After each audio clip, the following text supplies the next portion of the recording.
샬롬! 오늘은 제7장 신자면 신자답게 라는 글을 읽어보도록 하겠습니다. 기독교인으로 실존하는 것은 기독교에 대해 사유하는 것이 아니라 기독교인으로 행동하는 것이다. 키르케고르.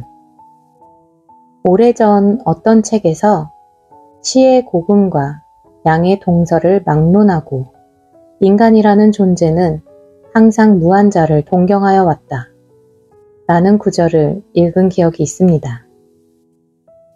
동서고금을 막론하고 라는 말은 종종 들어보았지만 시의 고금과 양의 동서를 막론하고 라는 표현은 처음 들어보았습니다. 왜 그런 표현을 썼을까요?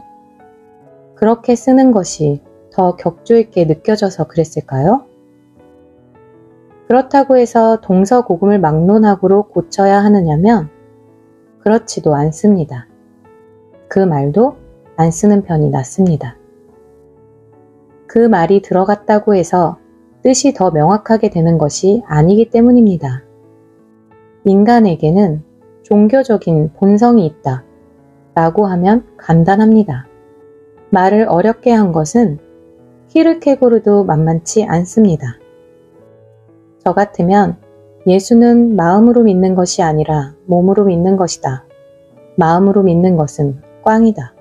라고 할 텐데 왜 이렇게 어렵게 말했는지 모르겠습니다. 말을 어렵게 했으니 설명을 해야 합니다. 인간으로 태어났다고 해서 저절로 인간적인 것은 아닙니다. 마찬가지로 교회에 출석한다고 해서 그가 기독교적인 것도 아닙니다. 키르케고르는 스스로 인간적이 아니면 인간인 채 하지 말라고 상당히 직설적으로 얘기한 바 있습니다. 위의 말도 삶이 기독교적이 아니면 기독교인인 채 하지 말라는 뜻입니다. 기독교인이 되려면 매사에 기독교적으로 행동하고 인간이 되려면 매사에 인간적으로 행동하라는 것이 그가 얘기한 실존의 의미입니다. 이런 얘기를 하면서 키르케고르는 비본질적으로 살면 안 된다는 말을 합니다. 어떻게 하는 것이 비본질적으로 사는 것일까요? 자기 본질에 어울리지 않게 사는 것이 비본질적으로 사는 것입니다. 기독교인이면서 기독교적으로 살지 않는 것, 인간이면서 인간적이지 않게 사는 것이 비본질적으로 사는 것입니다. 그러면 얼마만큼 신자로 살아야 할까요? 신자는 신자답게 살아야 한다는 말에 아니라고 할 사람은 없는데 대체 얼마만큼 신자로 살면 신자다운 것일까요? 오래전에 이 질문을 받은 적이 있습니다. 아마 설교 중에 신자답게 살아야 한다는 말을 했던 모양입니다. 목사님은 신자답게 살라고 하시는데 얼마만큼 신자다우면 됩니까? 글쎄요, 얼마만큼 신자다우면 신자로 합격일까요? 그때 저는 이렇게 답했습니다. 불신자 때 불신자다웠던 것만큼 신자다우면 됩니다. 말장난일까요?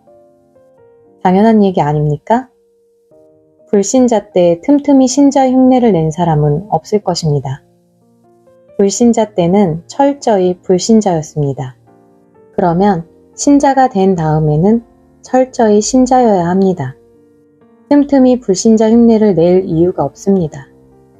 제 얘기가 아니라 성경에 있는 말씀입니다.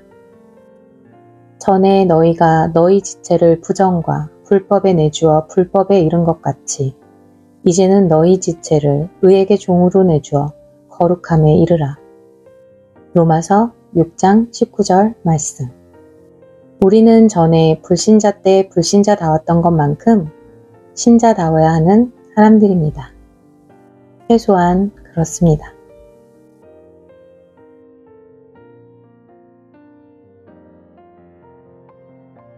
오늘의 말씀은 여기까지입니다.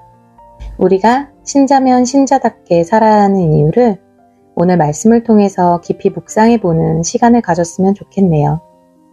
다음 시간은 롯 같은 인생이라는 글을 읽어보도록 하겠습니다. 그럼 다음 시간까지 말씀으로 승리하는 하루하루 보내시길 바랍니다. 다음 시간에 만나요. 샬롬!